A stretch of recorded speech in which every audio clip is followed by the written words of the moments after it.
Okay, and you know, by the 1940s, pocket watches pretty much were left behind.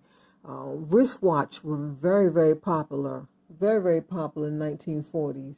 The pocket watch was history. Up until this day, it's pretty much history. But I turned the camera around so I can show you a few of the beautiful pieces up close.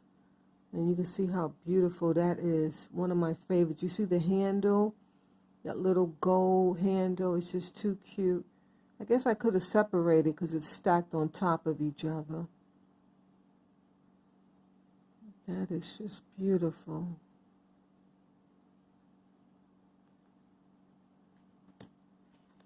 And this is that milk glass one with all the aurora borealis. See